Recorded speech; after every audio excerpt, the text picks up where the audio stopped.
If you've been paying attention to health and nutrition at all for the last probably 20 years, then I'm sure you've heard endless recommendations to take vitamin D3. But could taking a D3 supplement actually be harming your health and your testosterone levels? Well, in this video, I'm going to show you why you might want to put that bottle of D3 to the side, and I'll show you some important ways to optimize your D3 levels that are going to improve your health and your testosterone. Be sure to watch the whole thing because this video could seriously change your life. I always look at nutrition and supplements from a holistic health perspective because I know that anything that has a strong impact on one area of the body is going to have a ripple effect on other systems in your body. So I do deep research on every tool and every supplement that I use so that I make sure that I'm supporting the best long-term health possible. And this holistic health perspective is why I get great results for myself and especially for my clients. And it's why I was able to more than triple my natural testosterone levels from a rock bottom of 307 nanograms per deciliter 10 years ago up to over 1,000 nanograms per deciliter and losing 85 pounds in the process. And that holistic health approach is why I'm standing here right now at an all-natural testosterone level of 1,196 nanograms per deciliter. So I focus on health first and hormones second. And that's why I'm making this video on D3. It's about your health. So the first thing you need to know about D3 is that it's actually a hormone. It's not a vitamin, and it's extremely important to a wide range of processes in our body. These are things like immune function, calcium absorption, neurotransmitter production, and even testosterone production. But the D3 that you get in a bottle is not the same thing that your body makes. It's not even close. But the problem is that almost everyone believes that a D3 supplement is the same thing that you get when your body makes it from sun exposure. And since we're told to avoid the sun at all costs, 99% of people are just taking a D3 supplement, and most of them are overdosing it a lot. So when we expose our skin to the sun, when we get that UVB radiation from the sun, it stimulates a cholesterol molecule in our body called 7-dehydrocholesterol, and that creates a precursor to D3. Then that precursor molecule gets converted into a substance called calciferol, and that's what we know as vitamin D3. So calciferol is the form of D3 that we get from a supplement, and it's our body's storage form of D3. And that's what we measure on a blood test. But in that storage form, that D3 doesn't do anything in our body. It has to go into our livers, and from there, it gets converted into an active form of D3 that's called 25-hydroxy vitamin D. But that's not even its final form. So that 25-hydroxy vitamin D then goes to our kidneys where it's converted to another substance called 1,25-dihydroxy vitamin D. Now those names don't really matter that much, but ultimately that's the most active form is called calciferol. And I want you to notice that root word of calci is there in the final active form and the storage form. So that relates to calcium, and I'm going to come back to that in a minute. When you buy a bottle of D3, you get that calciferol form. And everybody thinks that that's the same thing that your body makes, right? Well, it's actually not, because that calciferol that your body makes from ultraviolet light, when you get that exposure to sunlight and it makes that D3 on its own, that calciferol is sulfated. And that just means that it's bound to a sulfur molecule. But when you get a supplemental D3, it doesn't have that sulfur bond. People who advocate D3 supplements, they'll just dismiss that. They'll say it's not a big deal, it's the same thing, but it's not. Because that sulfated D3 that your body makes is far superior to an unsulfated D3 supplements. There's a few reasons for this, but a big one is that sulfated D3 is partly water soluble. But that unsulfated D3 from a supplement, that's only fat soluble. So what does that mean? Water soluble, fat soluble, partially, yada yada. Well, essentially it means that the sulfated D3 that's partially water soluble can go to more places in your body and then have its effects on more of your cells. So what it means in basic terms is that it's just a lot more bioavailable. And so that sulfated D3 that your body makes is also better for your heart and is better for your arteries. So that sulfur is good for your arterial lining. And that lining of our arteries and our veins is called the endothelium.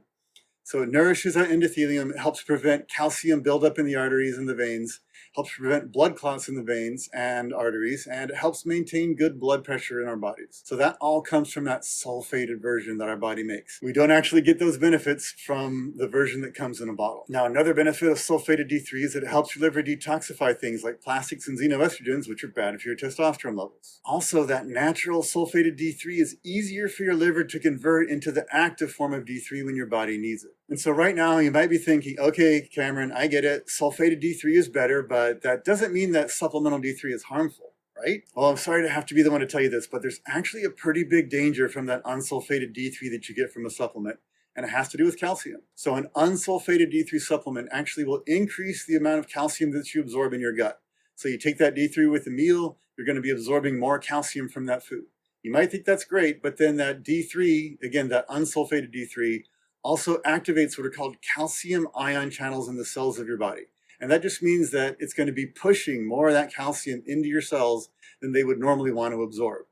And that becomes a pretty big problem when the calcium is going into places that you don't want it. So of course you want it in your bones and your teeth, but when those cells of your soft tissue are having that calcium driven into it, well, now you're getting it in your arteries, your tendons, your organs, even your endocrine glands. And when those tissues that are supposed to be soft tissues get calcified, they get stiff and they start losing their function. And before you ask, no, taking vitamin K2 does not solve that problem, because K2 doesn't turn that unsulfated D3 into a sulfated form. So your body still has to deal with that overcalcification that's coming from that D3 supplement, even if you take a lot of K2. Now that supplemental D3 is also going to deplete other really vital nutrients like magnesium, potassium, and vitamin A. And magnesium depletion is especially very bad news, because basically everyone is already magnesium deficient.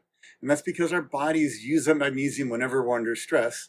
And we also need that magnesium to convert D3 from the storage form to the active form. So the more supplemental D3 that you take, the more you're actually lowering your magnesium levels, along with your potassium and your vitamin A.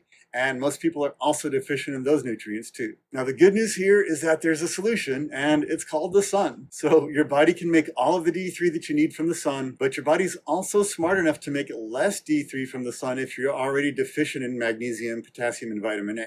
But if you're just taking a mega dose of a D3 supplement, you're going to bypass that natural regulation mechanism of your body, and you're going to end up with too much D3. You're going to end up suppressing and lowering your magnesium, your potassium, and your vitamin A. So to get enough D3 with your sensible sun exposure, you want to take some magnesium and potassium, and I like the chloride forms of those two supplements. And you also want to get some vitamin A from cod liver oil, or eat a little bit of beef liver once a week. But you don't need very much of that stuff. Sensible sun exposure, what does that mean? Well, it means you're being smart about how much sun you get. So if you don't have a base tan, you need to start off with very small doses of sun and work your way up over time. But what if you live in a place where you don't get enough sunshine? Because after all, winter is coming to the northern hemisphere. Well, the answer is to get a vitamin D lamp, and then the key here is you actually need to use it every day. So I want you to really think about this hard, because a vitamin D lamp could actually save your life in the long run.